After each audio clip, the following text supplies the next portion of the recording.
I was always like that, and I kind of hated it sometimes that you had to go back home and get undressed and take off these beautiful dresses. And since when I was a kid, I couldn't understand why can't you look amazing at home? Why can't you just like be as fabulous as you are to go to church? My dad was a bit more conservative. Sometimes he said, "Oh, I'm not going out with you looking like that," and I was like, "Well, okay, then I'm staying at home." So it's kind of fun to see the evolution of how you dress up and how.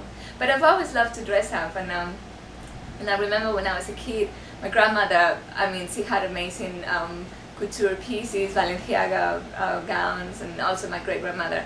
And I used to like go into the attic and just like wear all her clothes and get dressed up and put all, she loved hats, so we just like wear all her hats and the heels, and I would just go down and impress everybody with all these looks. Oh yes, I'm Spanish. I was born in Cuenca, like a tiny little medieval town near Madrid, where it's just really amazing. Like everybody knows about Toledo, but Cuenca is just like, it's all hanging on the rocks, and it's just like all these beautiful medieval buildings, like a fantastic cathedral, and that's how I was just like running on the streets. So I was really lucky, and it was a beautiful town that in the 60s there was an amazing movement while there was all the pop art here in the States. In Spain there was like a similar kind of movement from the few people who managed to fly to the States and to see what was going on, and they recreated the abstract movement, and the creators of that movement, they were living in this town, and they created the most beautiful museum of abstract art. It was amazing, like the mixture of the old and the new, and we had all these painters coming home, and we would be kids and they would come and just like start drawing things for us. My sisters said that I was a bit of an autistic girl because I spent all my time painting or playing the piano or singing opera, and so I was in my own world already. It has all these organza petals all cut out, and then all these chandel feathers, like they're actually made out of into flowers. So it's just like really every single petal has been attached to each other. So, and it's got all these influence of a bra with the garter details and all that. I'm wearing these 30s kimono. I mean, I've got a passion for kimonos since I was really young. I mean, my grandmother had an amazing collection of Filipino piano shawls that are all around here and in the bed and all around. Her mother, her auntie actually, lived in Philippines, and she used to send all these amazing embroidered shawls all the time.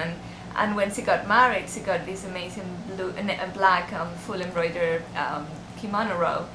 And I loved it when I was a kid. I used to like wear it all the time. Like living in New York, and it's so cold during the winter, and sometimes even just to walk to work, like the 10 minutes walk is like, you feel like you're climbing the Everest. So I really felt like I needed to do some really special puffers, because I don't mind the idea of the puffer and to keep warm and to have all these feathers and also even if they're inside, but they have to be really glamorous. So the idea is to take like a shape from the 20s and like fill it in with like a Michelin guy. And so I use this amazing pane velvet that we got from Bouton Renault in France, and then I use a lot of details from the 20s, but then just make it everything really big and really, so you just feel really cozy. You've got this neck that it feels like when you're in the plane and you just can rest your neck somehow, and then you feel really glamorous, but at the same time comfortable. It's just like one of the 100 Galeana dresses that I own,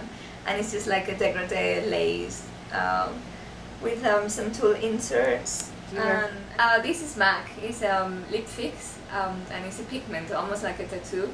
And I just love it because it's just it sits there. You can kiss, you can do anything you want, and it will be there. And then I moved to Italy when I was 16. I got a grant to study abroad, and it was amazing. That changed totally my perception of things. Like it got me out of the shell somehow. So this was all art school. So for a year I just got to do textiles, I did jewelry, graphic design. So that was really amazing. I went to Italy and I did this amazing school, and I was with students from all around the world, and that was something that has been a key thing for me always. We were like, there were like students from Ghana, Iceland, and all around. And then I got a grant to go and study in London, and that was really amazing, actually. Why?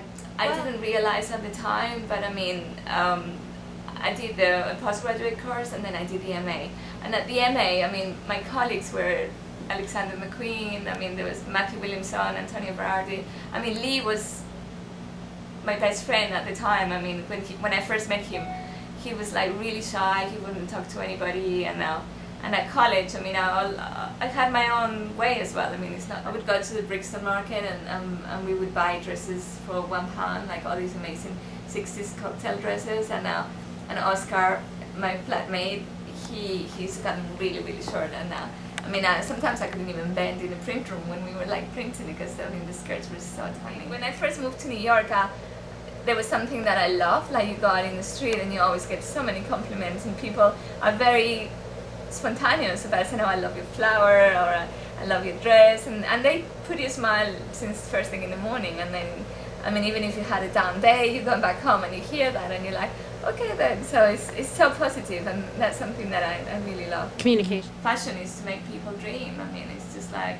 it's great to make a business out of that and to make money out of that, but we never have to forget about that. And if I can't make people dream with my clothes, I mean, what's the point of it?